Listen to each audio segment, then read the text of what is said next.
¿Puede un solo litro de aceite decidir el futuro de un país entero? Imagina entrar a una pequeña tienda en un pueblo de Burkina Faso. El aire es denso, el calor abruma, y una madre observa con preocupación la botella de aceite de cocina en el estante. Sabe que, si el precio sube solo un poco más, deberá elegir entre el aceite para cocinar y el jabón para lavar la ropa de sus hijos. Para muchos, un producto tan cotidiano parece insignificante. Sin embargo, detrás de ese litro de aceite, se libra una de las batallas más cruciales por la soberanía de todo un país. Hasta hace poco, SNCAT pasaba desapercibida para el mundo. Era, en apariencia, solo otra empresa dedicada a la producción de aceite, jabón y algodón, perdida en la vasta y polvorienta África Occidental. Nadie fuera de Burkina Faso prestaba atención a sus decisiones, a sus balances o a sus trabajadores. Pero todo cambió en un instante. El gobierno tomó el control absoluto de SNCAT, sin avisos, sin diálogo, sin pedir permiso a nadie. La noticia cayó como un relámpago sobre la región. Inversionistas extranjeros, gobiernos vecinos y analistas internacionales sintieron el temblor. Nadie lo anticipó. Una simple firma bastó para convertir a una empresa común en el epicentro del mayor terremoto político y económico reciente en la región. Lo que parecía solo un movimiento empresarial era, en realidad, un golpe soberano. Una declaración silenciosa, pero imposible de ignorar. Las reglas del juego habían cambiado para siempre. Burkina Faso acababa de trazar una línea en la arena que nadie antes se había atrevido a marcar. En cuestión de horas, el temor se extendió por toda África Occidental. Si algo tan cotidiano como el aceite de cocina podía desencadenar semejante sacudida, ¿cuántos otros recursos esenciales podrían estar en la mira de la próxima jugada? El efecto dominó era palpable. Gobiernos como el de Senegal comenzaron reuniones de emergencia. En Ghana, la prensa local especulaba sobre la posibilidad de movimientos similares en sus industrias clave, como el cacao o el oro. No se trataba solo de un asunto burkinés. Era la seguridad de la región la que estaba en juego. Aquí está la verdad incómoda. Subestimar el poder de lo esencial es abrir la puerta a perder el control real de un país. Y uno no se da cuenta, hasta que ya es demasiado tarde. Para entender por qué este acto fue tan radical y por qué la región entera contuvo el aliento, hay que volver al origen de la dependencia. Porque SNCAT no era solo una fábrica, era el corazón económico y político de Burkina Faso. ¿Cómo llegó SNCAT a convertirse en algo tan crucial? El viaje empieza décadas atrás, en una tierra marcada por la colonización y la dependencia económica. Durante la era colonial, las potencias europeas establecieron industrias extractivas, no para el desarrollo local, sino para alimentar sus propios mercados. Este modelo persiste, disfrazado de inversiones extranjeras y acuerdos comerciales desiguales. El caso de SNCAT es solo uno entre muchos que repiten este patrón en África y América Latina. Durante décadas, una empresa silenciosa dictó el precio del desayuno y la supervivencia de miles en Burkina Faso. SNCAT no solo vendía aceite y jabón, controlaba más de la mitad del mercado de productos esenciales, desde cada gota para cocinar hasta el último saco de subproductos del algodón. Para comprender la magnitud, pensemos en el caso histórico de la Compañía de las Indias Orientales en la India. Durante siglos, esta compañía monopolizó la producción y venta de sal y té, productos básicos para la vida cotidiana. Cuando la corona británica decidió aumentar los impuestos sobre la sal, millones de indios quedaron a merced de precios impuestos desde Londres. Lo mismo ocurría en Burkina Faso. Los precios se fijaban en oficinas lejanas, en idiomas foráneos y por accionistas que jamás pisaron el polvo local. La mayoría de las acciones estaba en manos extranjeras. Bancos y fondos de inversión europeos decidían, desde la distancia, cuánto costaría encender una cocina o lavar las manos de un niño burkinés. No importaba si los precios internacionales subían o bajaban. La prioridad era siempre la rentabilidad de quienes nunca escucharían el suspiro de una madre ante el mostrador. Así, la vida cotidiana de millones dependía, día tras día, de decisiones tomadas por personas ausentes. la tranquilidad de las familias rurales, la supervivencia del ganado, incluso la dignidad de comer pan caliente. Todo estaba atado a informes de rentabilidad y votos en juntas directivas a puertas cerradas. Era una rutina frágil, sostenida por intereses lejanos e invisibles. Pero este modelo tenía un riesgo letal. Si de pronto, los accionistas extranjeros decidían marcharse, la economía nacional podía desplomarse en cuestión de pocas semanas. Imagina estanterías vacías, precios disparados, agricultores sin compradores, una sociedad entera al borde del pánico. Todo por entregar el control estratégico de bienes vitales a actores externos. Pensemos en lo que ocurrió en Venezuela durante el paro petrolero de 2002. Cuando los ejecutivos extranjeros y nacionales paralizaron la producción, el país se sumió en el caos. Filas interminables en las gasolineras, transporte detenido, alimentos escaseando en supermercados. Esto ilustra el peligro de depender de intereses ajenos para el funcionamiento básico de una nación. Confiar la estabilidad nacional y la dignidad colectiva a socios cuyo único compromiso es el beneficio propio, es jugar con la seguridad de todos. Porque en cualquier momento, una decisión tomada en otro continente puede convertirse en una crisis existencial aquí. Y sin embargo, algo aún más peligroso se gestaba entre bastidores. Una amenaza silenciosa que pondría a prueba el futuro del país. Burkina Faso no podía seguir apostando su destino a la voluntad de intereses ajenos. El primer golpe llegó sin aviso, y nadie estaba preparado para la reacción en cadena que desataría. Un memorando secreto sacudió los despachos. La economía podía estallar en cualquier instante. Detrás de cortinas cerradas, se tejía una crisis que amenazaba con arrodillar a todo un país.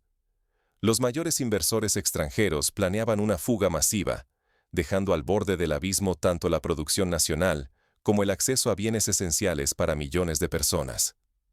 La SNCAT no era simplemente una empresa.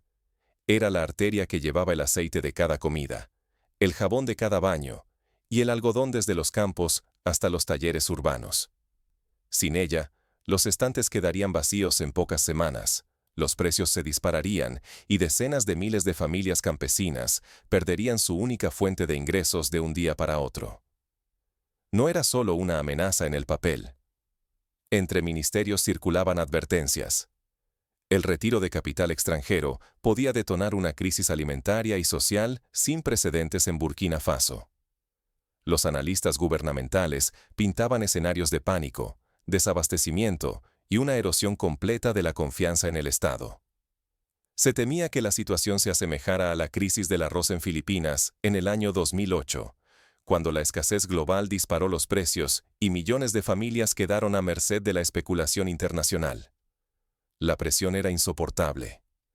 Cada día, la soberanía, la seguridad y el orgullo nacional pendían de un hilo invisible y cada vez más tenso. SNCAT era mucho más que un engranaje económico. Era el sistema circulatorio del país. Si se cortaba, la nación sangraría por todas partes. Ceder ante el chantaje económico equivalía a aceptar el hambre, el caos y la pérdida total de control sobre los recursos esenciales.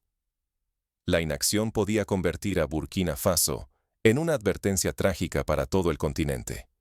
Un país quebrado por la dependencia de manos ajenas. Al borde del aislamiento internacional y ante la amenaza de transformarse en un paraíso para especuladores, el gobierno comprendió que no quedaba tiempo. Si el destino nacional dependía de una sola decisión, había llegado la hora de actuar. Frente al abismo, el gobierno eligió golpear primero, con más contundencia de la que nadie imaginaba. La noticia de la nacionalización cayó como un relámpago en la capital y en las bolsas extranjeras. De inmediato, el país se sumió en un clima de incertidumbre y desafío. La noticia retumbó como un trueno contenido. En una sola noche, la nación había recuperado las llaves de su destino. La nacionalización se realizó a la vista de todos, sin titubeos ni disculpas. Para muchos en Burkina Faso, fue un acto de dignidad largamente postergado, un golpe de coraje frente a quienes dictaban las condiciones desde lejos. Mientras gobiernos e inversionistas extranjeros clamaban alarma ante la supuesta inestabilidad, La gente ocupó las calles, celebrando con una mezcla de euforia y alivio. Por primera vez en varias décadas, la independencia dejaba de ser una palabra hueca.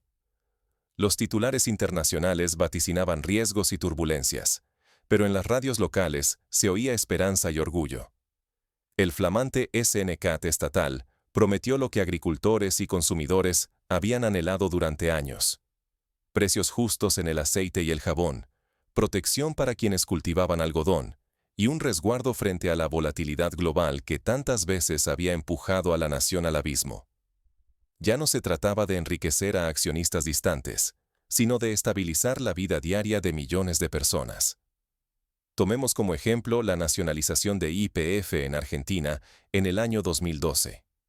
Cuando el Estado argentino recuperó el control de la petrolera, enfrentó sanciones y demandas, pero también logró asegurar el abastecimiento interno de combustibles, frenando los aumentos de precios y priorizando el desarrollo local. En Burkina Faso, la expectativa era similar: que el control estatal garantizara la protección de los más vulnerables ante las tormentas internacionales. El eco del gesto burkinés cruzó fronteras. En Ghana, Senegal, Mali y otros rincones del continente, se encendieron debates y brotaron movimientos sociales inspirados por este acto de soberanía. Las discusiones sobre el control de recursos estratégicos y la posibilidad de un nuevo rumbo económico se multiplicaron entre la población y los dirigentes. Incluso, en Nigeria, un grupo de sindicalistas propuso revisar los contratos de empresas extranjeras que gestionan el petróleo y el gas, temiendo una situación similar a la vivida en Burkina Faso. Sin embargo, tras la euforia colectiva, se perfilaba un peligro real: el aislamiento internacional y la amenaza de represalias económicas. La presión de los mercados y la mirada vigilante de organismos globales podían transformar la esperanza en asfixia. Pero también, en esa tensión, se abría una oportunidad inédita: impulsar un paradigma continental donde el control de los recursos esenciales no se negocie, sino que se defienda sin concesiones. La pregunta era inevitable: ¿podría el Estado gestionar SNCAT mejor que sus antiguos dueños? ¿Sería este audaz movimiento el inicio de una verdadera emancipación o la antesala de una crisis aún mayor? La respuesta, todavía incierta, abría paso a una nueva etapa colmada de promesas y peligros. El país se preparaba para enfrentar las consecuencias y defender su decisión, mientras el mundo observaba con atención. Cada paso siguiente sería decisivo para el futuro de Burkina Faso y para quienes soñaban con seguir su ejemplo. ¿Puede una empresa esencial convertirse en la columna vertebral de la independencia nacional? Eso fue lo que se jugó Burkina Faso al redefinir por completo el destino de SNCAT. Pasó de ser una fábrica común de aceite o jabón a un pilar estratégico cuyo propósito ya no era la ganancia, sino la protección y el futuro del país. El Estado rediseñó su función. SNCAT debía garantizar abastecimiento seguro, precios justos y apoyo a las comunidades rurales, blindando a la nación contra la volatilidad global. Ya no importaban los beneficios inmediatos, sino que ningún hogar quedara vulnerable ante los vaivenes del mercado internacional. Los agricultores, antes solo proveedores invisibles, se convirtieron en socios con voz real en las decisiones de la cadena productiva. El gobierno asumió la responsabilidad de proteger a los más frágiles, integrando al pequeño productor como base de la economía nacional.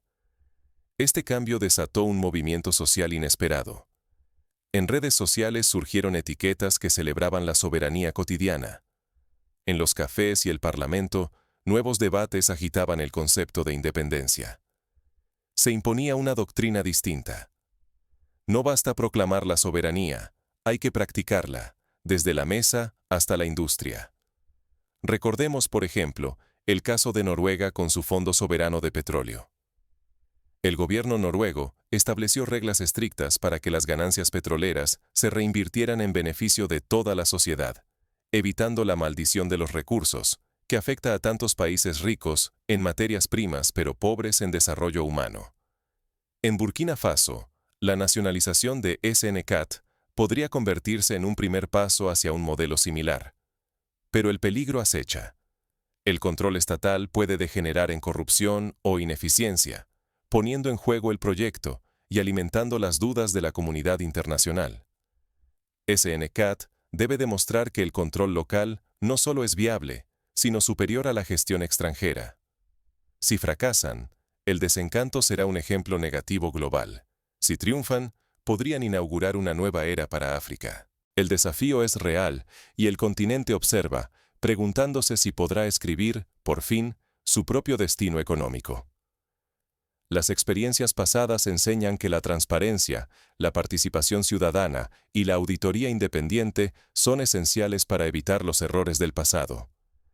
En Sudáfrica, la nacionalización de minas en el siglo XX fracasó por falta de controles eficaces y corrupción, pero en Botsuana, el control estatal del diamante, acompañado de buena gobernanza, se tradujo en prosperidad y desarrollo. En el centro de esta batalla, la vida cotidiana de millones depende de cada decisión tomada. ¿Cómo sobrevive una nación cuando el mundo duda de su audacia? La respuesta está en la fortaleza de sus instituciones y en la capacidad de su pueblo para exigir cuentas y participar activamente en la gestión de sus recursos. El destino de un continente puede cambiar con una sola fábrica. ¿Quién merece realmente tener las llaves? ¿Debe el futuro de millones depender de decisiones tomadas en París, Londres o Nueva York, o deben ser los propios burkineses quienes forjen su destino? La historia de Burkina Faso nos arrastra fuera del negocio puro. Nacionalizar SNCAT fue una declaración feroz. El control de los recursos esenciales no es solo un asunto económico, sino la base del poder real. Quien controla esos bienes decide el mañana de su pueblo. No fue un simple intercambio de dueños. Fue una apuesta valiente contra décadas de reglas extranjeras. ¿Quién debe decidir sobre los recursos vitales? ¿Un consejo en París? ¿Un fondo en Londres? ¿O quienes dependen de ese pan y de ese trabajo para sobrevivir? Con una sola firma, Burkina Faso se atrevió a cambiar el guión. De repente, millones de ciudadanos sintieron que sus necesidades y su dignidad estaban por fin en el centro del tablero. Por primera vez en mucho tiempo, no eran solo testigos, sino protagonistas de su historia. Pero cada revolución tiene su precio. El mundo observa, los inversores calculan, y los organismos internacionales preparan sus advertencias. Si este experimento falla, el castigo será duro: aislamiento, escasez, inestabilidad y el riesgo de convertirse en una advertencia grave para toda África. Sin embargo, si triunfa, el mensaje será imposible de ignorar. África puede romper cadenas y decidir su propio rumbo. Eso cambiaría no solo Burkina Faso, sino el equilibrio global sobre los recursos esenciales. Ahora, la decisión no es solo de los gobiernos, es de cada uno de nosotros. ¿Aceptamos la dependencia o apoyamos esa revolución silenciosa que apuesta por la soberanía y la dignidad? ¿Qué futuro queremos para África, para el mundo, para nosotros? ¿Quién debe custodiar las llaves de nuestros recursos y nuestro destino? La respuesta está también en la conciencia activa de quienes escuchan y eligen actuar. Porque el primer paso hacia la soberanía real comienza con la comprensión profunda de lo esencial. Si un solo litro de aceite puede cambiar la historia de un país, ¿qué podrías cambiar tú con tu próxima decisión? Hoy, Burkina Faso nos deja una lección que va mucho más allá del aceite, el algodón o el jabón. Nos recuerda que la verdadera independencia se construye cada día, en cada mesa, en cada fábrica y en cada elección colectiva. Así, la historia sigue abierta y la pregunta queda en el aire. ¿Quién tendrá el coraje